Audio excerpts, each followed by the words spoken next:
होतो मी पुरुषार्थ. पण पुरुषार्थ शब्दाची एक व्याख्या अशी केली जाते, अगदी व्यवहारातली भाषा. थोडं रिटर्न वाढव बाळा, कडक कर थोडा आवाज. जे सगळ्यांना जमतं ते करणं पुरुषार्थ नाही, जे सगळ्याला जमत नाही ते करणं पुरुषार्थ. उदाहरण, मी जर प्रश्न विचारला तुम्हाला 1 क्विंटलचं पोतं उचलतं का? 1 क्विंटलचं पोतं उचलतं का? नाही. आबा तुम्हाला, अण्णा तुम्हाला, सर तुम्हाला नाही. आता मी आहे क्विंटलाचा, पण मलाही उचलत नाही.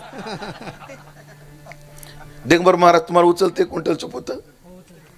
हा, ते उचलू शकतील. मग सगळ्याला जमत नाही, पण दिगंबर महाराजाला जमतं पुरुषार्थ. जे सगळ्याला जमत नाही ते करणं काय आहे? पुरुषार्थ आहे. मग जगद्गुरु तुकोबारायचं चरित्र म्हणजे पुरुषार्थी चरित्र आहे. यांच्या जीवनातली प्रत्येक घटना एक पुरुषार्थ आहे. काल आपण एक पुरुषार्थ पाहिला. महाराज, काम क्रोधादी विकारावर विजय प्राप्त करणं हा सामान्य पुरुषार्थ नाही. काम येश क्रोध येश रजोगुण समुद्भव महाशनो महापापमा विद्येनामिह वैरिनम. महाराज, या काम क्रोधांनी चांगल्या शब्द वापरू बाबा, एक जिरवली. विश्वामित्र पराशर प्रभुतयो वातांबू पर्णाशना. काय म्हटले? वात म्हणजे वारा, अंबू म्हणजे पाणी, पर्ण म्हणजे वाळलेली पानं खाणारी. विश्वामित्र पराशर प्रभुतयो, ह्या मोठ्या प्रभुती काय खात होत्या? वारा, पाणी आणि पानं खात होत्या. पण ते पी स्त्रीमुख पंकजम सोललित ललितम दृष्ट्वैव मोहम गतः. त्यांना सुद्धा सुंदर स्त्री दिसली आणि ते काय गेले? मोहाला गेले. उत्तरार्ध नाही सांगत. आता तुम्ही जेवताना जे वाक्य बोलले ते शाल्यान्नम सघृतम पयोदधियुतम भुंजंती ये मानवाः. आणि त्यांना जर विकारावर विजय मिळत असेल तर विंध्यस्तरेत सागरे. हो, अशी स्थिती आहे. सोपं नाही. व्यवहारातला येडका आहे ना, येडका म्हणजे असा मोठ्या शिंगाचा असतो. त्यानं जर एकदा धडक मारली आयुष्यभर मग कथा जायला ना. चुकलं ना काहीतरी? कुठं कुठं कुठं काय ती इथंच बशी राहणार ज्याला धडक बसली ते. मला तुम्हाला घटना सांगतो. ते वारीतली ते देऊला ना ललित उत्सव असतो. घटना ऐकण्यासारखी आहे, सत्य घटना आहे. तर तिथं सकाळी ललितात भारुड केले जातात. एकाने भारुड केलं येडका मदन, एकाला केला येडका महाराज. ते शिंग लावले डोक्याला आणि पाठीवर उशा टाकल्या. आणि मग जो आला ना तो केवळ पण, आणि मग तो काय करायचा? जन गुराख्याचं रूप धारण, एक येडका हातात काठी घेतली मोठी आणि असा सापका मारायचा. कोणाला? येडक्याला. ते येडक्याच्या अंगावर उशी असल्यामुळे ते जायचं शपथून. पण ते नाचता नाचता येडक्याची उशी निसटली.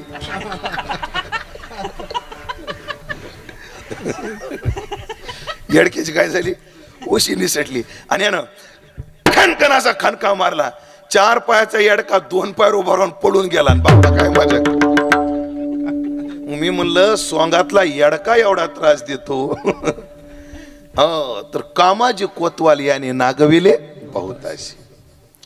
हे या काम क्रोधाचे ठाई आणि कृपेची साठवण नाही. ह्या काम क्रोधादी विकाराला दयामया कोणाची येत नाही. तो असा म्हणत नाही ह्यानं 5 दिवस तुकाराम महाराज चरित्र ऐकलेलं आहे, ह्याला थोडी सूट द्यावी. ते सांगणाऱ्याला सूट देईना तर ऐकणाऱ्याचं कुठे डाळे शिजून घेऊन बसताय. सोपं नाही. ठेवा पटकन. सोपं नाही. सगळ्यांना विकारावर विजय मिळवणं सोपं नाही. पण जगद्गुरु तुकोबारायचं आज फक्त पुरुषार्थ चरित्र टप्पे घेत सांगायचं आपल्याला. काल आपण क्रोधावरचा विजय पाहिला. मंबाजी बाबानं काठ्याच्या काठीने मारलं तरी सुद्धा क्रोधानं स्पर्श केला नाही. महाराज हा कशावर विजय आहे? क्रोधावर विजय. एकदा तुकाराम महाराज चाकणला गेले, बाजाराला गेले आणि एवढे मच्छर, मला आजही चाकणमध्ये एवढे मच्छर तेवढे कुठंच नाहीत आजही आहेत. आणि एक एक मच्छर, जर मच्छरांची युती होत नाही म्हणून बरं, नाही तर सगळ्या मच्छरांनी युती केली तिथलच्या तर मला उचलून न्यायला बसले, मला असे मच्छर. तुकाराम महाराज बसले आणि मच्छर चावू लागले. एकही मच्छर उडवला नाही. का? विपाय आगी माझी पडे तरी भस्म हो निवडे, झाले श्वानावर पडे तरी ते विष्ठा, या चुके दो ही काजा तरी कुर्मीचा होय पुंजा.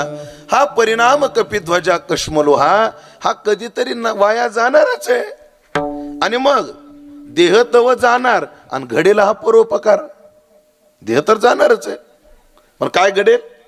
हा परोपकार घडेल. खाऊ द्या. काळानं खाल्ला काय आणि ह्याने खाल्ला काय? महाराज असे चरित्र आहेत आपल्या वारकरी संप्रदायात साधूचे. आमच्या परभणी जिल्ह्यात एक साधू झाले मोतीराम महाराज. त्यांना पायाला जखम झाली, इसबगोल काय असतं ना, तो झाला. नंतर त्याच्यात आळ्या पडल्या पण ते काढू देत नसायचे. का? शरीर नाश काय, त्यांच्या कामी येतं ना, खाऊ द्या. मग काय देह कष्टविती परोपकारे आणि जगाच्या कल्याणा संतांच्या विभूती. आणि एक सुभाषित सांगायचं जर ठरलं तर परोपकाराय फलंती वृक्ष. हा वृक्ष का फळ देतात? परोपकारा करता. परोपकाराय वहंती नद्या, नदी का वाहते? परोपकारा करता. परोपकाराय दोहंती गावो, गाय दूध का देते?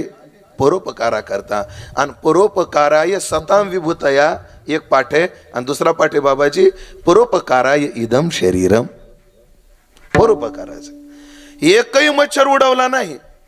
महाराज मोतीराम महाराजाच्या शरीरात जखमा झाल्या, त्यात किडे पडले पण ते आळ्या काढू देत नसायचे. त्यांचं खाद्य खाऊ द्या. आणि ते झोपल्यावर जर कोणी काढलं तर ते चिडायचे, पुन्हा टाकायला लावायचे म्हणतात. काढलेले किडे परत टाकावं लागायचे. म्हणजे असा साधू परोपकारी असतो. हे बोलायला फार सोपं आहे. हे आता जे मी बोलतोय ते बोलायला फार सोपं आहे. माझे गुरुजी बंडातात्या कराडकर, त्यांची अभ्यासाची पद्धत अशी होती, एखाद्या ग्रंथाचा अभ्यास करायचा ठरला की तो ग्रंथ घेऊन डोंगरावर जायचं कोण्या तरी, आणि त्या ग्रंथाचं पूर्ण वाचन झाल्याशिवाय खाली यायचंच नाही. एकदा त्यांनी ठरवलं महाभारत वाचायचं आणि अख्खं महाभारत घेऊन कोकणामध्ये चिपळूण, आपला गोवा मुंबई हायवेवर परशुरामाचं ठिकाण आहे, तिथे गेले. आणि त्या डोंगरावर, त्या भागामध्ये दमट वातावरणात अत्यंत विषारी साप, कवड्या, ज्या ज्या जातीत ना आपल्याकडे मण्यार, कवड्या, फुरशे, घोणस, कोबरा, ह्या ज्या 5-6 जाती महाराष्ट्रात सापडतात, त्यात कवड्या कुठे सापडतो? कोकणात. त्याचं शरीर फार छोटं असतं, अंगठ्यासारखा जाड असतो, असा लांब असतो, एवढाच. महाराष्ट्रात त्या एक खोली दिली त्या ब्राह्मणांनी, तेव्हा एवढी प्रगती नव्हती.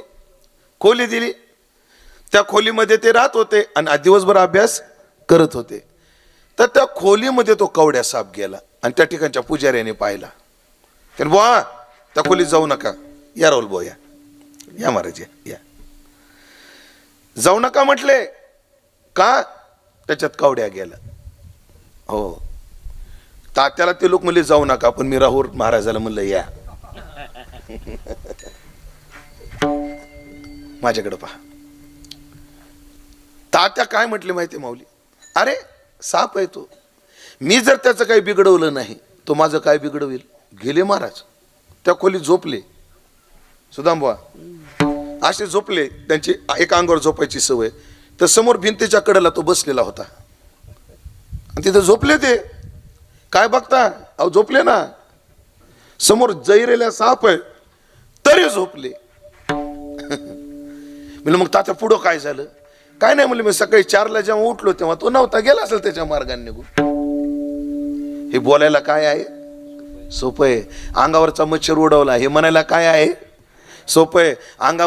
अंगावर माशा बसल्या, मधमाशा कालक चरित्र झालंय, त्या उडवल्या नाही हे म्हणायला सोपं आहे. जगायला अवघड आहे. हे कसं सांगू का? एक कवी फार गोड म्हणतो, कडक कर थोडा आवाज. शेर सुनने में मजा आता है, जरा गौर फरमाई. हा तसं नाही, वा वा म्हणायचं असते. हा असं असते ते. मालेगाव जवळ असून माहित नाही.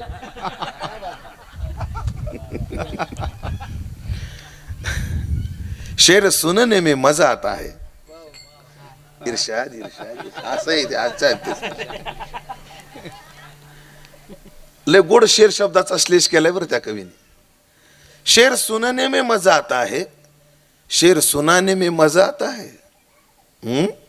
शेर सुनने में मजा आता है, शेर सुनाने में मजा आता है, लेकिन असली शेर जब आगे आ जाता है तो वह आगे से गीला और पीछे से पीला हो जाता है. या त्यागाच्या गोष्टी, या परोपकाराच्या गोष्टी बोलायला लय गोड लागतं, पण करणे करता बस झालं. हा पुरुषार्थ आहे. महाराज काय, तुकाराम महाराजांना परमार्थाची साथ समाजाकडून बी फार तेवढी अनुकूलतेने मिळाली नाही. तुकाराम महाराजाला परमार्थ करताना कोणाकोणाचा त्रास होता? समाजाचा त्रास होता, घरातल्या लोकांचा त्रास होता, एक बोलू अजून, पारमार्थिकांचाही त्रास होता. जेव्हा विमुख लोकांचा त्रास होतो ना, त्याचा त्रास होत नाही, त्याचं वाईट वाटत नाही. पण जेव्हा आपलेच त्रास देतात तेव्हा जास्त त्रास होतो. प्रमाण देतो. देवाचा भक्त तो देवाशीच गोड, अनेकाशी चाड नाही त्याची. आणि घरी बायलं म्हणे कोठे व्याली रांड, आणि बरे होते शंड मारता तरी. क्षपक प्रमाणे पण गोड आहे. तो का झाला सांडा, आणि विटंबिती पोरे रांडा. घरातून नाही. आणि महाराज काय देवही परीक्षा पाहतो. मी परवा म्हटलो की भांडकुदळ बायको ही देवाची कृपा आहे. हो, म्हणून आपल्या संत चरित्रात बघा भिन्नता काय. ज्ञानोबा निवृत्तीनाथ बायकोच नाही, बरोबर. तुकाराम महाराजाला बायको पण अनुकूल नाही, बायको अनुकूल नाही. नाथांना बायको अनुकूल, एकाला प्रतिकूल एकाला अनुकूल. एकाला बायकोच नाही, काहीला बायको आहे, काहीची आहे पण लवकर मेली. नरसिंह मेहता बायको लवकर मेली. पण या सगळ्या महात्म्यांचा तुम्ही वाक्य पहा, विचार पहा. ज्याची बायको अनुकूल आहे ते नाथ महाराज म्हणतात, देवा गिरिजेसारखी बायको दिली म्हणून तुझा परमार्थ करता येतो. तुकोबरासारखी बायको दिली तर ते म्हणतात बरं झालं देवा अशी दिली म्हणून तुझं देव दर्शन घडतं. बरे झाले देवा बाईल कर कशा, आणि बरी हे दुर्दशा जनामध्ये. उलट बरंच झालं म्हणे. एखाद्याची बायको मेली, ते नरसिंह महात्मा मेहता म्हणतात, हो देवा चला इथपर्यंत होती, गेली, मोकळा झालो. आपल्या समोर बी एक नरसिंह मेहता आहे. आबा बरोबर ना, नरसिंह मेहता आपल्यासमोर. हो, नाहीतर नावं नाही सांगत, पण निकम बाबा मला एकदा म्हटले होते, आपले रामचंद्र बाबा निकम बाबा म्हणे, दशरथे परमेश्वर बाबा पाटील सुरायकर ते मी डबा घेऊन गेलो निकम बाबाचा. ते म्हटले अरे दशरथे, आणि ऐकलं का परमेश्वर, परमेश्वर एकही शब्द इकडं तिकडं नाही. दशरथे, आणि ऐकलं का परमेश्वर, मला जीवनात दोनच मूर्ख माणसं भेटले म्हणे. म्हणे कोण? टिंब टिंब तो आणि टिंब टिंब हा. म्हणे का हो बाबा? अरे काय मूर्खपणा आहे. 70व्या वर्षी तिसरी बायको करायची बुद्धी होती, याच्यापेक्षा मोठा मूर्खपणा काय?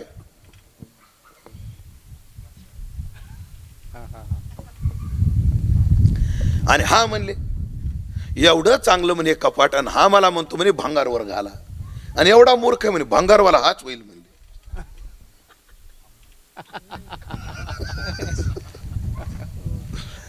असे दोन नाव घेतले ते कोणी? बाबाने. हो, पण बाईल मेली मुक्त झाली, देवे माया सोडविली.